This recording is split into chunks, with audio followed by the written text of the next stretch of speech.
You're listening to the Procurement Gen Next podcast series, brought to you by Telstra.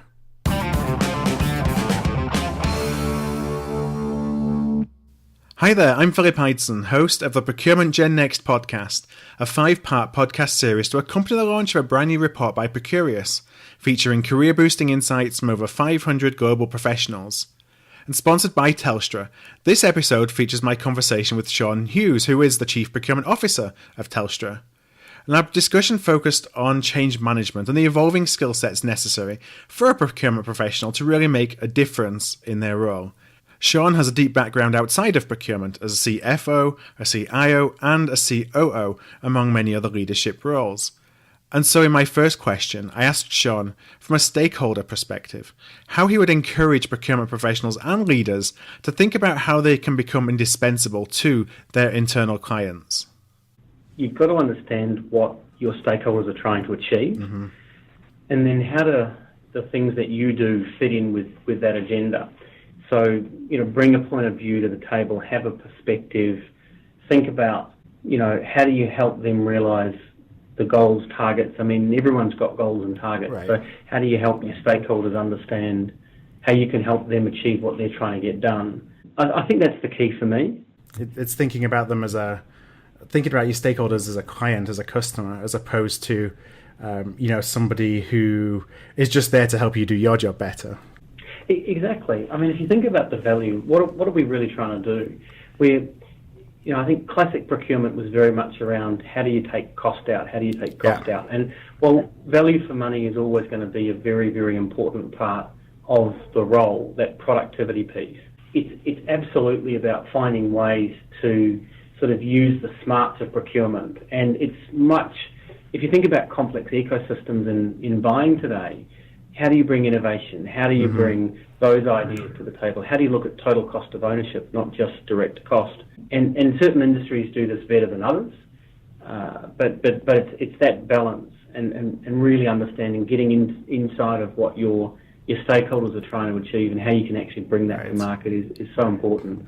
As you strive to get that balance, does that change the way that you measure your procurement team, or does it change the way that we should think about how we measure procurement team? Because obviously, historically, we've been aligned with savings, and that may be how we've conditioned our organizations to think about the value that we can create. But in doing so, we've created this division, I think, between how we're measured versus the value that we could actually provide, that the business actually wants us to provide. I think the question always gets asked, are we delivering value for money? And I don't think that's unique to procurement. If you spend $1 on a function, you want to make sure you're getting more than that back in terms of value. So I think that's always going to be a question we've got to answer. And whether you're in finance or whether you're in IT or whether you're in procurement, that's just sort of the world that we all live in as we drive efficiencies and savings.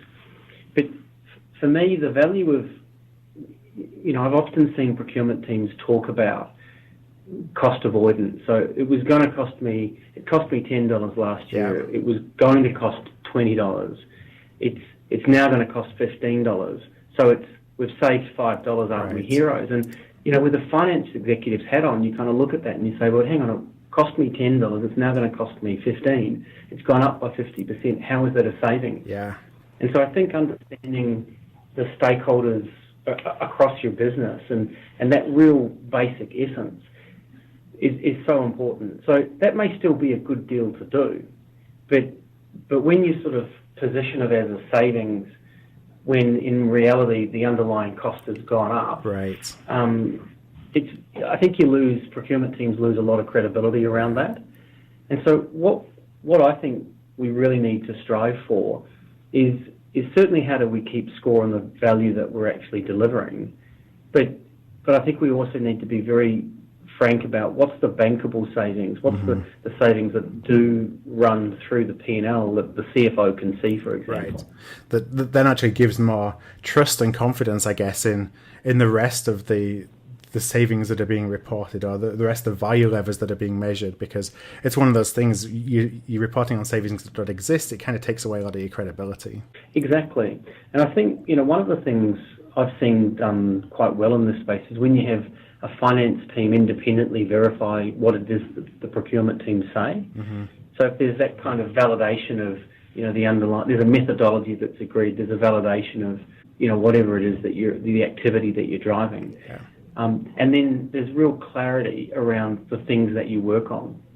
So I often think that we can get really caught up in the process of procurement. Yeah.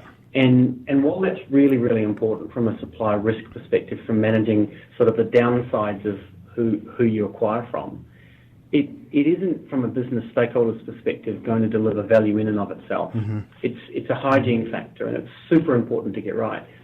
But what the business, I've certainly in my experience, what business looks for is, how do you help me achieve my goals? How do you do it for less? How do you look at this total cost of ownership? And then increasingly, how do you bring innovation to the table? How do you bring new ideas? How do you tap into the value of that supplier ecosystem? No, it's interesting as the procurement value proposition is changing, how we think about ways that we bring value over and above, what we may have historically done, what may be considered old procurement. I actually have a question that's, I think, around something that we do as procurement a lot on the outside. Sometimes we don't do as good a job within our functions itself, and that's about driving change. You've obviously been party to a lot of change throughout your career. I wonder if you could share some of the key differentiators between where you've seen changes that actually stick and perhaps changes that don't. I think the first thing is, when you look at change agents, what a change agent needs to be is humanistic. You've got to be able to connect with people in a genuine and authentic way. Mm-hmm. And so if you've got people that are driving change that can do that, people that are able to anticipate the changing environment, the landscape around you, can think through their stakeholders and their various needs, and they've got real learning agility, then I think you're halfway there. So you've got to surround yourself with a group of people that can do that. And learning agility is massively important, because no matter how experienced we are, and while most of the lessons of what we've learned may have some applicability to the current situation, you won't be able to pick them up and just sort of apply them by rote. They're going to need tweaking. And you need to be able to see whether the things that you're doing are actually having the right consequence, the right impact, or whether they've got unintended consequences that are actually, that you need to course correct on. In terms of what sticks and what doesn't stick, look, clearly, sticking is things like thinking through the problem. Soft launches work really well as an idea to gain and garner support. Looking at and socialising different perspectives, and where you have not or cannot deal with a particular stakeholder's requirements, making sure that that's well understood and it's part of a conscious decision-making process. Yeah.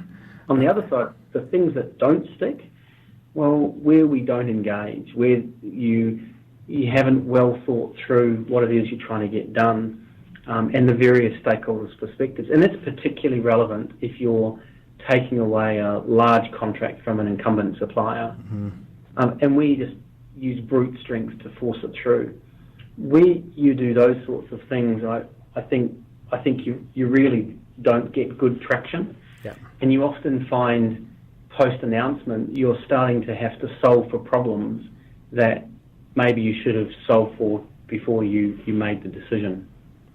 Yeah, and I guess you would see that as a stakeholder a lot of times, where procurement is coming to the table with potential changes or changes that they are interested in implementing, maybe because there's a decision that's been made that should be the best decision for the organization, but there's a lot of folks who aren't necessarily bought into that, and it's around influence and convincing, and I think having your data right as well, having the facts straight. I remember a time when I wasn't actually in a procurement role. I was actually in a line finance role, where the procurement team would come in and would bring me these deals, and I'd kind of look at them and they'd be really pushing why it was a good deal. Yeah. And the reality was it just missed the underlying strategy of what was happening to the organisation at large. And so we sat down. I initiated a conversation with the procurement team at the time to then sort of talk through, well, what did we need to do and why did we need to do it and why was that important? I think if the procurement team are able to take that responsibility, if you will, and then lead that conversation with the stakeholders to understand their perspective earlier in any process, then you can build that into the work plans. You can build it into your category plans. You can build it into the prioritisation of what things you work on when. Are there ways that you recommend that a procurement professional can actually find out what the objectives of a particular business area are? And obviously, talking to them is one, but that sometimes isn't necessarily possible, especially when you have a stakeholder who may not be particularly open to the fact that they don't want to work with procurement in the first place. Are there any other ways that professionals can find out what might be important to a stakeholder? Yeah, I mean, I think so. Obviously, I really strongly believe that building relationships is really important. Yeah, and the first time you need to call on a relationship is when when there's a difficult situation. Then it's always going to be much harder than if you've got a history and a track record together and you've earned each other's trust. If you aren't able to directly connect with the individual stakeholder, then of course understanding their team, reaching out to their team, other stakeholders in the organisation, and triangulating data is really important. It can often be as simple though as understanding financially where are they at, what's their budget, how are they tracking against that budget, and the finance teams are normally pretty good at being able to get a view of that. And then, depending on where the individuals sit in the organisation, what's the media saying, what's the external dynamics, what's the environment, what's the pressures. I think all of those things have, if you can take those multiple data points and really inquire with curiosity, then when you do get in front, because eventually you will be in front of your stakeholder, you can have a really informed view and you can use that time wisely to put a point of view on the table that has value. Yeah, rather than them feeling that they got to repeat themselves to every single person that comes across their desk, you actually understand their pain points when you're going into that first conversation. Exactly. I mean, if you think about it like a job interview, you don't walk into a job interview and suddenly, without having done any research, you walk into a job interview knowing the organisation, knowing the company, knowing the pressures that the organisation's facing, understanding the agenda. You've probably got a bit of a brief from them already, but you've really done some research. So by the time you're kind of in that meeting, you've got a bit of a 90-day plan and you haven't even got the job. I think if you treat each stakeholder sort of initiative or challenge as a job interview, and you do your prep, you go in with a point of view, you go in with an understanding of what they're trying to get done, then it isn't a leading set of questions, it's an informed set of questions, and then you're much more likely to have an impact. A lot of the things that you talked about are all related to soft skills. Do you see that soft skills are now more important than the technical buying skills that perhaps we focused on in the past? I won't say that they're more important, but I think they are equally as important. Right. It isn't enough to just be right, and I think we've all been in situations where we knew we were right, but we couldn't get the change through. And often time will prove us right, but not necessarily, to our own benefit. Right. I think you've got to have these soft skills. You've got to have, an understanding and an appreciation of the environment. And if you've got that understanding, that appreciation, then you're more likely to be effective in what you bring to the table. Well, Sean, I really thank you for your time today. I just have one final question. This is actually a question that I love to ask a lot of CPOs because it's really insightful for professionals who are building a career within procurement. And that's, how can a procurement professional actually stand out, in your mind, stand out from the crowd?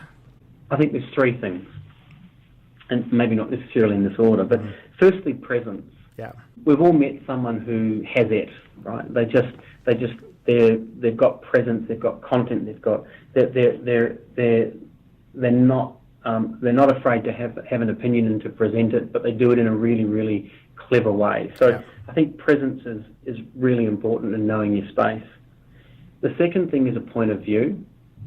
So understanding, and challenging the organisation in a really constructive way around, have you thought of, could you do, how do we do this differently? So you're actually genuinely contributing to the conversation and the debate, because the business is always going to be looking for new ideas and ways of doing things differently. And then the third thing is this ability to genuinely build relationships and connection, because that gives you, in some respects, the permission to have a point of view which is contentious and controversial. It gives you the ability to push the envelope a little bit without sort of damaging the relationship, because you've got this track record and this trust. If you can get those three things done and done well, then I think you can see the people that do this. They stand out there. They stand head and shoulders above their peers. The business is their loudest advocate, and oftentimes they're still pushing a really challenging agenda, and yet the business loves having them sit around the table, loves the contribution that they make. Thanks for listening to this Procurement Gen Next podcast, sponsored by Telstra. The Gen Next report contains some fascinating insights into how a new generation of professionals are overcoming career hurdles, tapping into the power of their professional networks, and leveraging social media to crowdsource solutions and supercharge their careers. It's available exclusively for Procurious members, so simply register for free or sign in to www.procurious.com, that's www.procurious.com, to download your copy today.